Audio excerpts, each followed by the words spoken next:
अस्सलाम वालेकुम my dear students, उम्मीद है आप सब ठीक ठाक होंगे, बहुत खुश होंगे। आज हम डिस्कस करने जा रहे हैं एरिथ्रोसाइट सेडिमेंटेशन रेट के बारे में, जिसको आप ESR भी कहते हैं। अब ये जो टॉपिक है आपका, ये आपका दो तरह से इम्पॉर्टेंट है। पहला जो इसमें इम्पॉर्टेंट चीज़ है वो ये कि ये पार्ट आपका सब्जेक्टिव में भी है, यानी कि थ्योरी के पेपर में भी ये क्वेश्चन आपसे पूछा जाता है। दूसरी चीज़ कि यही पार्ट जो है वो आपसे जो आपके प्रैक्टिकल की नोटबुक है उसके अंदर भी पूछा जाता है।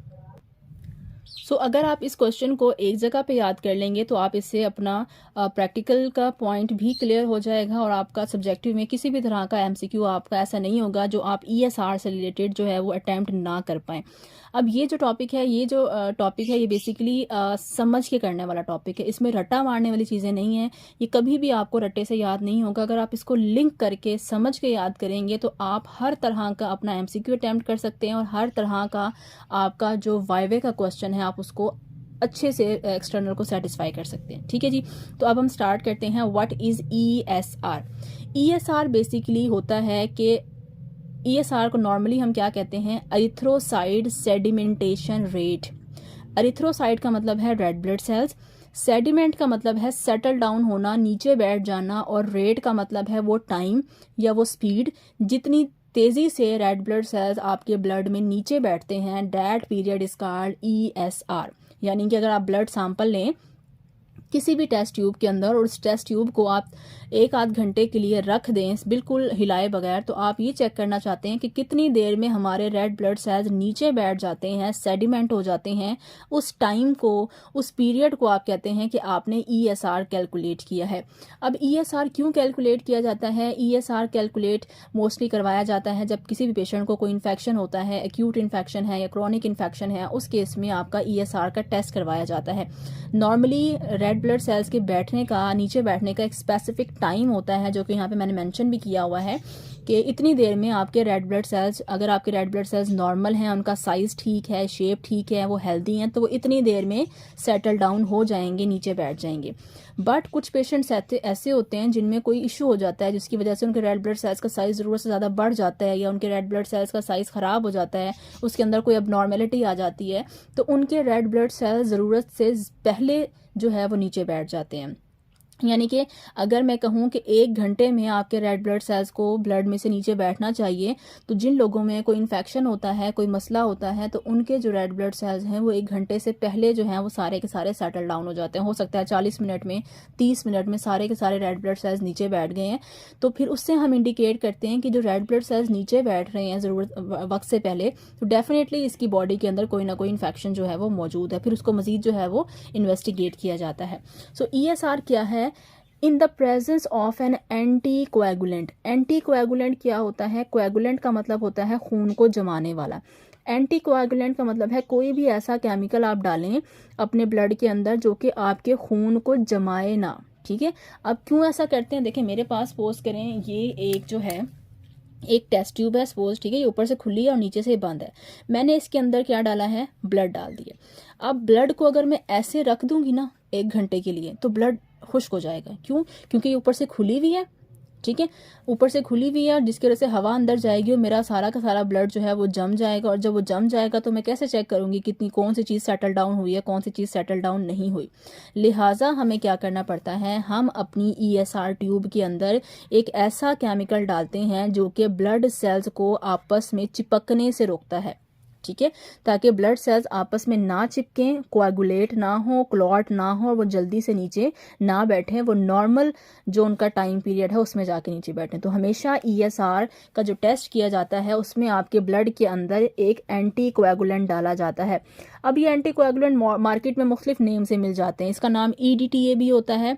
ठीक है, इसके अलावा आपको सोडियम सिट्रेट भी एक एंटी कोआगुलेंट मिल जाता है। 3.8% सोडियम सिट्रेट आपको एंटी कोआगुलेंट के तौर पर मिल जाता है। उसके कुछ ड्रॉप्स हम अपने ब्लड के अंदर ऐड करते हैं और ब्लड को आराम से खड़ा कर देते हैं। ठीक है, उसके बाद क्या होता है? हम 1 घंटे के लिए ब्लड को छोड़ देते हैं और फिर चेक करते हैं कि RBCs कितने नीचे बैठे हैं। सबसे पहले हमने क्या करना है? हमने एक एंटी कोआगुलेंट रहना है। ठीक है, in the presence of an anti coagulant, process of settling down of red blood cells from a blood sample is called sedimentation. ठीक है। सेडिमेंटेशन का क्या मतलब है कि आपके ब्लड के सैंपल में एंटीकोएगुलेंट की मौजूदगी में रेड ब्लड सेल का नीचे बैठना is called sedimentation. Rate at which this occur is called ESR। जितनी तेज़ी से ये होता है, जितनी स्पीड से ये होता है, उस स्पीड को या उस टाइम को आप क्या करते हैं, एरिथ्रोसाइड सेडिमेंटेशन रेट। ठीक है। In case of any infection, अगर आपकी बॉडी में कोई इन्फेक्शन है तो आपका ESR जो है वो बढ़ जाता है। यानी कि अगर आपकी बॉडी में कोई इन्फेक्शन है तो आपके जो रेड ब्लड सेल्स हैं वो जल्दी नीचे बैठना शुरू हो जाएंगे। अगर आपके रेड ब्लड सेल्स वक्त से पहले नीचे बैठ जाते हैं तो फिर आपकी रिपोर्ट के अंदर आता है कि इसका ESR जो है वो एबनॉर्मल है। ठीक है।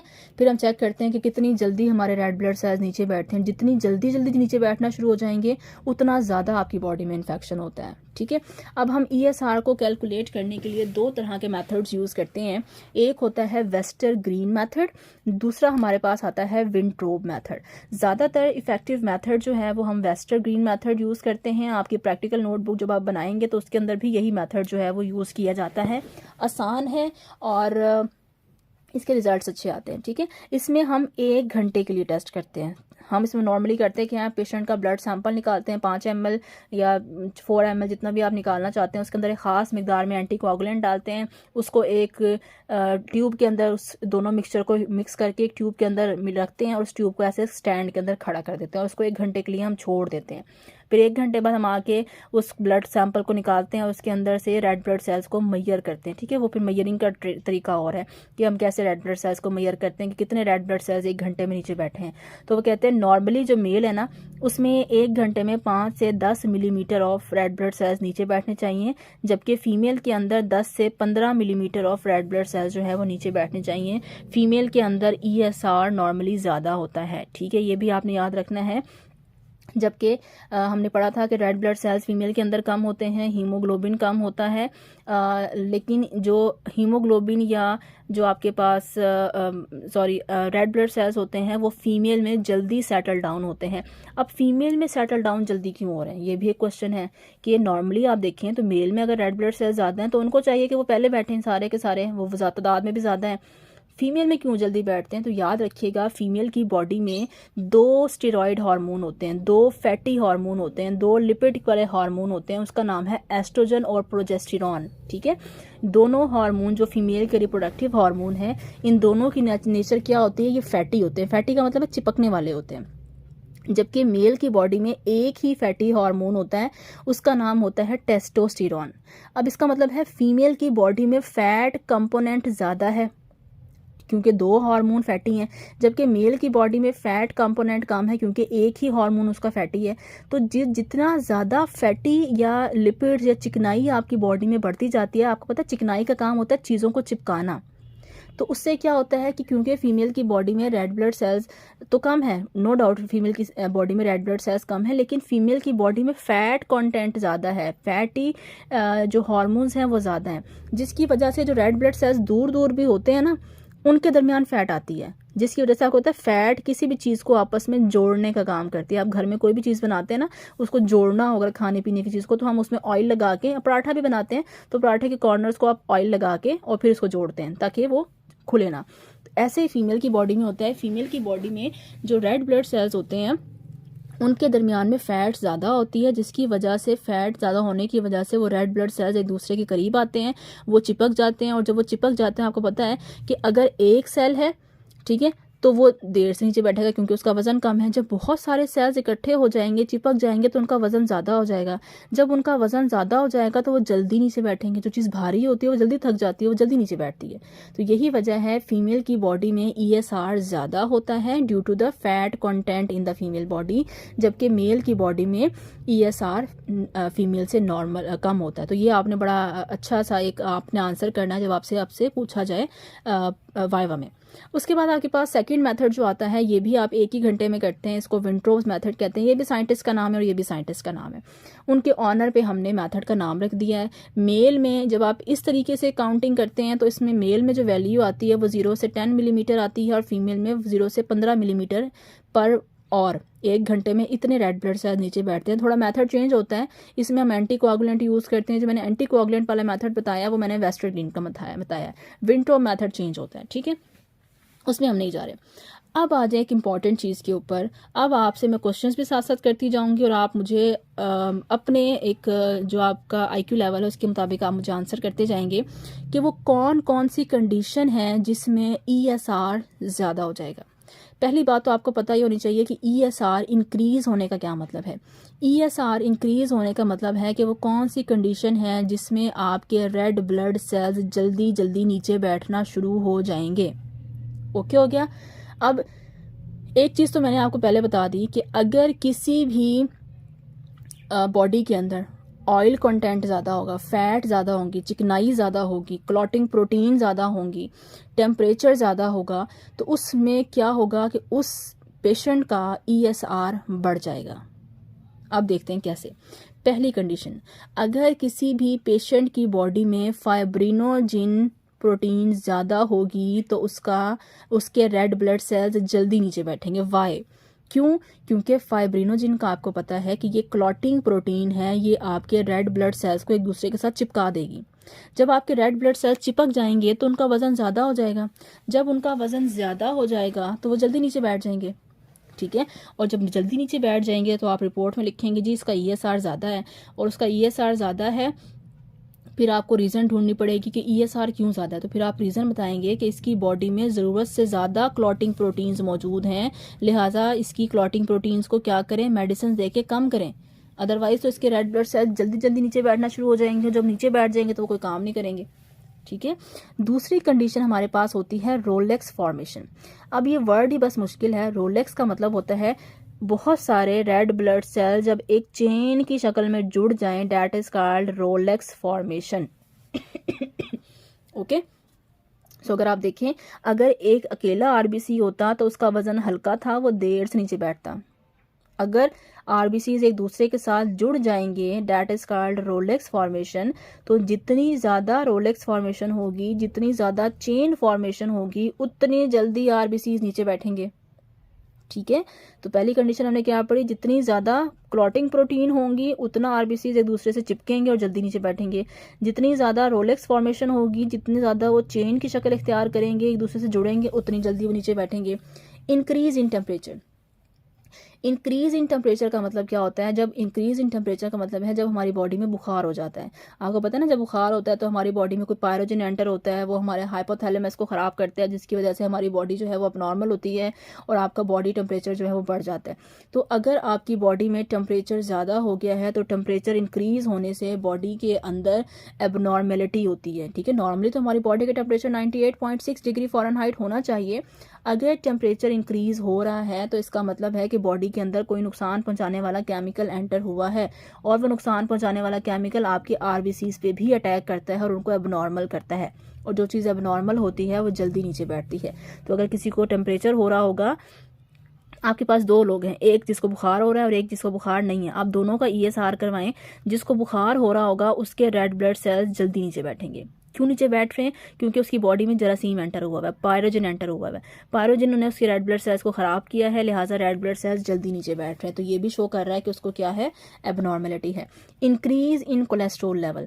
कोलेस्ट्रोल क्या होता है? हमारी बॉडी के अंदर जो फैट का लेवल होता है, चिकनाई का लेवल होता है, उसको हम कोलेस्ट्रोल लेवल कहते हैं। आप जितना ज़्यादा फैटी फूड खाएंगे, फास्ट फूड खाएंगे, अपनी खुराक के अंदर चिकनाई का इस्तेमाल ज़्यादा करेंगे, उतनी आपकी बॉडी के अंदर चिकनाई बढ़ती जाएगी, लिहाजा आपके रेड ब्लड सेल्स एक दूसरे के साथ चिपकते जाएंगे और वो जल्दी नीचे बैठना शुरू हो जाएंगे। उसके बाद आता है एक्यूट इन्फेक्शंस। एक्यूट इन्फेक्शंस क्या होते हैं? एक्यूट इन्फेक्शंस वो इन्फेक्शंस होते हैं जो कि अभी अभी आपको हुए हैं, यानी कि फौरी तौर पर जो इन्फेक्शंस होते हैं और सवेयर होते हैं, उनको आप एक्यूट इन्फेक्शंस कहते हैं। एक्यूट इन्फेक्शन अगर किसी को हुआ होगा ना, तो उसका जो RBCs हैं वो जल्दी नीचे बैठेंगे। वजह क्या होगी कि ताज़ा ताज़ा जरासीम आपकी बॉडी के अंदर एंटर हुआ है, जिसकी वजह से वो अभी आपके रेड ब्लड सेल्स को डैमेज करना शुरू कर देगा और आपको सवेयर इन्फेक्शन होगा। क्योंकि वो ताज़ा ताज़ा दाखिल हुआ है, लिहाजा वो आपके रेड ब्लड सेल्स पर अटैक कर रहा है, रेड ब्लड सेल्स को तोड़ेगा, ख़राब करेगा और उनको क्या कर देगा, नीचे बिठा देगा। नेक्स्ट हमारे पास आता है स्पेसिफिक ग्रेविटी। ग्रेविटी क्या होती है? कशिश सकल, ज़मीन की किसी भी चीज़ को अपनी तरफ खींचने की जो सलाहियत होती है उसको फोर्स ऑफ ग्रेविटी कहते हैं।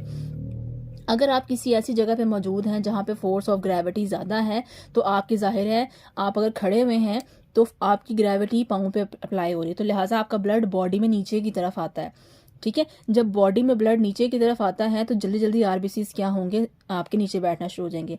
इसके बरक्स अगर आपके पास 2 पेशेंट हैं, एक का ब्लड सैंपल ईएसआर आप कैलकुलेट करना चाहते हैं ज़मीन पे और एक का आप ईएसआर करना चाहते हैं चांद के ऊपर, तो वो इलाके चांद पे अगर आप ईएसआर करेंगे तो वो जल्दी रेड ब्लड सेल्स नीचे नहीं बैठेंगे। क्यों? क्योंकि उनको कशिश शक्ल ऐसी चीज़ है ना, तो चांद पे तो कशिश शक्ल होती नहीं है, फोर्स ऑफ ग्रेविटी होती नहीं है, तो रेड ब्लड सेल्स देर से नीचे बैठेंगे, उनको नीचे खींचने वाली कोई चीज़ नहीं है। जबकि ज़मीन पे अगर आप देखें तो ज़मीन पे क्योंकि रेड ब्लड आपकी कशिश शक्ल मौजूद होती है, लिहाजा आपके रेड ब्लड सेल्स जल्दी नीचे बैठेंगे। अब बच्चे ये क्वेश्चन करेंगे कि मैडम हम चांद पे जाके क्यों भला किसी का ईएसआर करेंगे, तो वो मैंने आपको जस्ट एग्जांपल दी है। ज़मीन में भी मुख्तलिफ जगहों पे मुख्तलिफ ममालिक में फ़ोर्स ऑफ ग्रेविटी डिफरेंट होती है। कुछ मुकामात ऐसे हैं जहाँ पे कशिश शक्ल बहुत ज़्यादा है, ठीक है, कुछ समंदर के इलाके ऐसे होते हैं जहाँ पे कशिश शक्ल बहुत ज़्यादा है, तो वहाँ पे जहाज़ों का जाना जो है वो मना होता है, अदरवाइज़ वो नीचे की तरफ धंसना शुरू हो जाते हैं। तो मुख्तलिफ कुछ पॉइंट ज़मीन में नेचुरली तौर पर ऐसे हैं जहाँ पे फोर्स ऑफ ग्रेविटी डिफरेंट होती है। सो ये उन्होंने पॉइंट लिखा हुआ है कि अगर फोर्स ऑफ ग्रेविटी ज़्यादा हो जाएगी तो आपके रेड ब्लड सेल्स जल्दी नीचे बैठेंगे क्योंकि कशिश उनको नीचे की तरफ खींचेगी, और अगर आपकी force of gravity come apply हो रही है तो आपके रेड ब्लड सेल्स देर से नीचे बैठेंगे। उसके बाद हमारे पास आता है, सॉरी ये मैं भूल गई हूँ, अल्फा ग्लोबुलिन्स। ठीक है, ये भी क्या करती हैं, हमारी ग्लोबुलिन प्रोटीन हमारी बॉडी में जितनी ज़्यादा होंगी उतनी हमारी बॉडी में ईएसआर ज़्यादा होगा। इन प्रेगनेंसी में वो कहते हैं कि ईएसआर बढ़ जाता है। अगर आप प्रेग्नेंट वुमेन का ब्लड काउंट ईएसआर करवाएं और जो एक नॉन प्रेग्नेंट वुमेन है उसका ईएसआर करवाएं, तो प्रेग्नेंट वुमेन में नेचुरली तौर पर ईएसआर ज़्यादा आता है, यानी कि उसके रेड ब्लड सेल्स जल्दी जल्दी नीचे बैठते हैं। वजह क्या होती है, प्रेग्नेंट वुमेन में क्योंकि हार्मोनल इश्यूज हो रहे होते हैं, साथ साथ ड्यूरिंग प्रेगनेंसी आपकी बॉडी में फाइब्रिनोजिन जो कि क्लॉटिंग प्रोटीन है, इसकी प्रोडक्शन बढ़ जाती है। अगर हमारी बॉडी में क्लॉटिंग प्रोटीन्स की प्रोडक्शन बढ़ जाएगी तो हमारे रेड ब्लड सेल्स एक दूसरे के साथ चिपक जाएंगे और वो जल्दी नीचे बैठेंगे, इसलिए प्रेगनेंसी में रेड ब्लड सेल्स जल्दी नीचे बैठते हैं। ओल्डर एज में भी रेड ब्लड सेल्स जल्दी नीचे बैठते हैं। अगर आप एक जवान बंदे का ईएसआर कराएं और एक बूढ़े बंदे का ईएसआर कराएं तो ओल्ड बंदे का ईएसआर जो है वो इंक्रीज होता है, यानी उसके रेड ब्लड सेल्स जल्दी नीचे बैठते हैं। वजह क्या है, देखिए बुढ़ापा है, 60 70 80 90 साल की अगर एज है तो उसमें क्या है कि आपकी मशीनरी बॉडी की खराब हो चुकी है। अब आपके रेड ब्लड सेल्स ठीक तो नहीं हो सकते ना 80 90 साल की उम्र में, जाहिर है उन्होंने 60 साल आपको सर्व किया है, 70 साल सर्व किया है, उसके बाद मशीनरी है उसने खराब होना है। रेड ब्लड सेल्स बनते हैं कहाँ से, बोन मैरो से। अब बुढ़ापे में हड्डियां भी खराब हो जाती हैं, भुरभुरी हो जाती हैं, तो उनके दरमियान का गुदा भी खत्म हो जाता है, तो रेड ब्लड सेल्स की प्रोडक्शन भी खराब हो जाती है। इसलिए अगर रेड ब्लड सेल्स पैदा हो भी रहे होते हैं तो वो क्या होते हैं, वो थोड़े से आप कह सकते हैं नॉर्मल नहीं होते, या उनका वजन बढ़ा हुआ होता है, या वो एबनॉर्मल साइज़ के होते हैं। जो भी चीज़ एबनॉर्मल होती है वो ज़रूरत से ज़्यादा जल्दी नीचे बैठना शुरू हो जाती है। इसी तरह से फीमेल में मेंस्ट्रुअल साइकिल में भी जो ईएसआर होता है वो इंक्रीज होता है। इसलिए अगर आप ईएसआर करवाते हैं तो पहले पूछ लेते हैं फीमेल से कि आपको मेंस्ट्रुअल साइकिल तो नहीं आया हुआ, क्योंकि मेंस्ट्रुअल साइकिल में बॉडी के अंदर क्लॉटिंग प्रोटीन्स की मिकदार बढ़ जाती है। इसलिए जो मेंस्ट्रुअल फीमेल की बॉडी से जो ब्लीडिंग होती है उसमें भी अगर उसको भी ऑब्जर्व किया जाए तो उसमें खून जो है वो क्लॉट की सूरत में रिलीज हो रहा होता है। ठीक है, तो क्योंकि मेंस्ट्रुअल साइकिल में फीमेल की बॉडी में क्लॉटिंग प्रोटीन्स बढ़ जाती हैं, इसलिए उस दौरान ईएसआर भी फीमेल का ज़्यादा आएगा। इसलिए ईएसआर कोशिश करते हैं कि उन डेज में ना करवाया जाए जब फीमेल को मेंस्ट्रुअल साइकिल आए, वो तो फिर जाहिर है बड़ा हुआ होगा। एनीमिया ये होता है कि हमारी बॉडी में खून की कमी हो गई है, खून की कमी होगी तो बॉडी में चिकनाई ज़्यादा है, लिहाजा रेड ब्लड सेल्स एक दूसरे के करीब आएंगे तो आपको क्या हो जाता है, आपका ईएसआर बढ़ जाता है। तो एनीमिया एक इन्फेक्शन है, इन्फेक्शन में हमेशा ईएसआर क्या हो जाता है, बढ़ जाता है। ट्रॉमा, बर्न, फ्रैक्चर, अगर आपको कोई इंजरी हो गई है, कोई आग लग गई है बॉडी में, कोई जल गया है बॉडी का पोर्शन, कोई फ्रैक्चर हो गया, तो उस कंडीशन में भी ईएसआर क्या हो जाता है, ज़्यादा हो जाता है। और सेप्टिसीमा, अगर आपकी बॉडी के अंदर, आपके ब्लड के अंदर कोई बैक्टीरिया एंटर हो गया, जाहिर है बैक्टीरिया आपकी ब्लड सेल्स को खराब करेगा, और ब्लड सेल्स को खराब करेगा तो आपका ईएसआर क्या हो जाएगा, बढ़ जाएगा, रेड ब्लड सेल्स जल्दी बैठना शुरू हो जाएंगे। अच्छा जी, उसके बाद आता है इन्फ्लेमेशन। इन्फ्लेमेशन होती है सोजिश। इन्फ्लेमेशन के आपको पता है 3 सिम्टम्स होती हैं कि बॉडी में जो सेल होते हैं वो स्वेल कर जाते हैं, उनमें इचिंग होती है और उनमें पेन होता है। अब जाहिर है कोई भी चीज़ अगर साइज़ ये था वो स्वेल करेगी तो उसका साइज़ बढ़ जाएगा, और जब चीज़ का साइज़ बढ़ जाएगा तो वो भारी हो जाती है और वो क्या होती है, नीचे बैठना शुरू हो जाती है। तो अगर आपकी बॉडी में कहीं पे सोजिश हो रही होगी तो भी क्या होगा कि आपके रेड ब्लड सेल्स जल्दी नीचे बैठना शुरू हो जाएंगे। इसके साथ साथ ट्यूबरकुलोसिस ऑफ लंग्स, आप में अगर किसी को टीबी है, टीबी में भी क्योंकि हमारी बॉडी के अंदर माइकोबैक्टीरियम ट्यूबरक्लोसिस का बैक्टीरिया एंटर होता है, जिसकी वजह से वो हमारे रेड ब्लड सेल्स को ख़राब करता है। लिहाजा रेड ब्लड सेल्स जब नॉर्मल हो जाते हैं वो टूटना शुरू हो जाते हैं और वो क्या होते हैं, जल्दी जल्दी नीचे बैठना शुरू हो जाते हैं। तो जितने भी आपके इन्फेक्शंस हैं, मोस्ट ऑफ द इन्फेक्शंस में आपका ESR जो है वो इंक्रीज़ हो जाता है। ठीक है, उसके बाद अब हमें बताना ये ज़रूरी है कि वो कौन से फैक्टर्स हैं जिसमें ESR कम हो जाएगा, यानी बॉडी की वो कौन सी कंडीशंस हैं जिसमें ESR आपका कम हो जाएगा। तो आप याद रखेंगे MCQ के हवाले से कि जितने भी आपके एनीमिया हैं, एनीमिया की तकरीबन 6 से 7 टाइप्स हैं, वो मैं आपको पढ़ाऊँगी 1-2 लेक्चर्स के बाद। उसमें जितने भी एनीमिया पेशेंट को होंगे उन सब में ESR उसका बढ़ जाता है, रेड ब्लड सेल्स जल्दी नीचे बैठते हैं, सिवाय एक एनीमिया के। ठीक है, most important MCQ, that anaemia is called sickle cell anaemia. अब सिकल सेल एनीमिया में क्या होता है, सिकल सेल एनीमिया में ये होता है कि हमारे जो रेड ब्लड सेल्स हैं वो सिक हो जाते हैं। सिक जब कोई हो जाता है तो आपने देखा होगा वो कमज़ोर हो जाता है। ठीक है, और जो चीज़ कमज़ोर हो जाती है उसका वज़न कम हो जाता है, और जब वज़न कम हो जाता है तो वो देर से नीचे बैठती है। ठीक है, तो यही वजह है कि सिकल सेल एनीमिया में हमारे रेड ब्लड सेल्स कमज़ोर हो जाते हैं। वो नॉर्मली रेड ब्लड सेल्स ऐसे होने चाहिए ना, तो सिकल सेल एनीमिया में रेड ब्लड सेल्स ऐसे कमज़ोर हो जाते हैं, लंबे हो जाते हैं द्रांति की तरह से।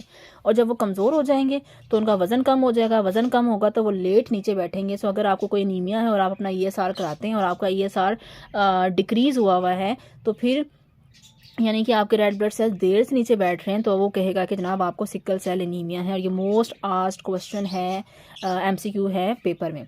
सेकंड आता है कार्डिक फेलियर, अगर किसी का दिल ख़राब हो गया है, हार्ट में कोई मसला है, तो ज़ाहिर है ब्लड ठीक से पंप ही नहीं हो रहा, ठीक से RBCs बन ही नहीं रहे। जब RBCs होंगे ही नहीं तो वो देर से नीचे बैठेंगे। फिर आता है फाइब्रिनोजेनीमिया। इनीमिया का मतलब होता है कमी हो जाना। ठीक है, नीमिया का मतलब है कमी होना। फाइब्रिनोजेन ऐसी प्रोटीन थी जो क्लॉटिंग कर रही थी। अगर आपकी बॉडी में क्लॉटिंग प्रोटीन ही कम है तो भी आपका ESR कम होगा, आपके रेड ब्लड सेल्स देर से नीचे बैठेंगे। Increase zeta potential among red blood cells. Zeta potential क्या होता है, अब सपोज करें ये 2 चीज़ें हैं, ये ऐसे रखी हैं। ठीक है, जीटा पोटेंशियल ये है कि एक फोर्स जो कि इन दोनों चीज़ों को अलग अलग रख रही है, दैट इज़ जीटा पोटेंशियल। जितना ज़्यादा जीटा पोटेंशियल होगा उतनी ये चीज़ें दूर दूर होंगी, जितना कम जीटा पोटेंशियल होगा उतनी ये चीज़ें एक दूसरे के करीब आएंगी।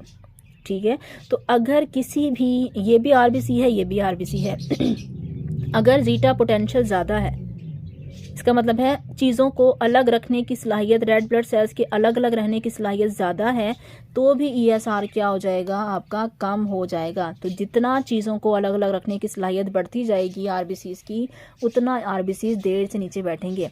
फिर है पॉलीसाइथीमिया, ये भी आपकी ब्लड की एक बीमारी है, और टेम्परेचर का कम हो जाना। हमने वहाँ पढ़ा था टेम्परेचर अगर बढ़ जाएगा तो ESR आपका बढ़ जाएगा, और अगर टेम्परेचर आपका कम हो जाएगा, बॉडी ठीक है, कोई ऐसी मसला नहीं है, सर्दी है तो आपका टेम्परेचर बॉडी का कम होता है तो उसमें ESR क्या हो जाता है, आपका कम हो जाता है। तो आपने ये पॉइंट बड़े अच्छे से याद करने हैं। ठीक है, इसके अलावा बाकी जितने भी कंडीशन है उन सब में क्या हो जाता है, ESR बढ़ जाता है।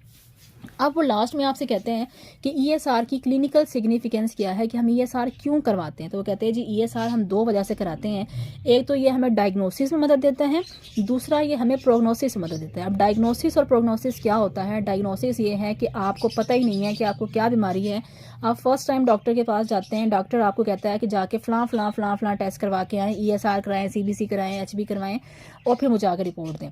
तो जब आप अपनी बीमारी को आइडेंटिफाई करवाने के लिए टेस्ट करवाते हैं तो those test are called diagnostic test. ठीक है, तो ESR उस टाइम भी आप करवाते हैं देखने के लिए कि आपको बेसिकली क्या इशू है। तो ESR आपकी बीमारी को डायग्नोज करने में भी मदद देता है कि इसको एनीमिया है तो कौन सा एनीमिया है। अगर ESR बढ़ा हुआ आएगा तो हम कह सकते हैं कि हो सकता है इसको मेंस्ट्रुअल साइकिल है, हो सकता है इसको प्रेगनेंसी है, हो सकता है इसको एनीमिया है, हो सकता है इसका बॉडी टेम्परेचर बढ़ा हुआ है, या मुख्तलिफ रीजंस हो सकते हैं। ठीक है, तो पहली चीज़ हमें ESR ने किस मदद दी, ESR ने डॉक्टर को हेल्प की कि वो डायग्नोज कर सके, पेशेंट को कंफर्म करके बता सके कि भाईजान आपको ये इशू है। दूसरी चीज़ जो हमें ESR मदद देता है वो है प्रोग्नोसिस। प्रोग्नोसिस क्या है कि सपोज आपने डायग्नोसिस करा ली, डॉक्टर ने आपसे कहा जी आपको ये इशू है, लिहाजा आप ये दवाइयाँ खाएं, 1 महीने बाद नहीं 1 हफ्ते बाद आप मेरे पास आइएगा, फिर मैं आपको फर्दर बताऊंगा कि क्या है। अब आप 1 हफ्ते बाद डॉक्टर के पास गए हैं, डॉक्टर कहेगा कि जी आपकी तबीयत तो मुझे बेहतर लग रही है लेकिन आप एक दफ़ा अपना ESR करवा लें। ठीक है, अब अब वो ये चेक करना चाहता है कि उसने जो 1 हफ्ते की आपको दवाइयाँ दी हैं, उस 1 हफ्ते की दवाई ने आपका ESR जो एबनॉर्मल हुआ था उसको कितने % नॉर्मल किया है। ठीक है, तो उसने क्या किया है, प्रोग्नोसिस की है कि ये अंदाज़ा लगाना कि दवाई ठीक काम कर रही है या नहीं, और उस दवाई के इस्तेमाल से आपको फ़ायदा भी हो रहा है या नहीं, आपका ESR नॉर्मल आ रहा है या नहीं आ रहा, तो उस लिए भी ESR जो है वो करवाया जाता है। तो ESR ना सिर्फ हमें डायग्नोसिस में मदद देता है, बल्कि ESR हमें प्रोग्नोसिस में, यानी कि ये चेक करने में कि हमारा जो दवाई जा रही है वो ठीक काम कर रही है या नहीं, उसमें भी हमें मदद देता है। ESR help in the diagnosis of disorder. ESR also use to check that if medicine are working effective against a disease और नॉट। अगर आपने ESR दोबारा कराया और आपकी ESR में वही रेट आया जो पहले आ रहा था, तो आप कहेंगे तो दवाई का कोई फ़ायदा ना हुआ, मैं 1 हफ्ता दवाई भी खाई है, और फिर लिहाजा डॉक्टर क्या करेगा, आपकी दवाइयाँ जो है वो चेंज कर देगा। ठीक है, फिर आप सेकंड टाइम या थर्ड टाइम जब जाएंगे तो दोबारा ESR कराएगा, फिर देखेगा कि पहले से कितनी जो है बेटरमेंट आई है। तो इसलिए ESR आपका इस तरह से बहुत सारी चीज़ों में आपको मदद करता है। ठीक है जी, आई होप आपको मज़ा आया होगा, उम्मीद कर सकती हूँ आपको मज़ा आया होगा, आपने कुछ ना कुछ ज़रूर सीखा होगा, और इंशाल्लाह आप अपना पेपर और अपने MCQs हर तरह से अब सॉल्व करने के काबिल हो जाएंगे। अगर आपको वीडियो पसंद आई है तो please like this video and subscribe my channel. Thank you so much. अल्लाह हाफिज़।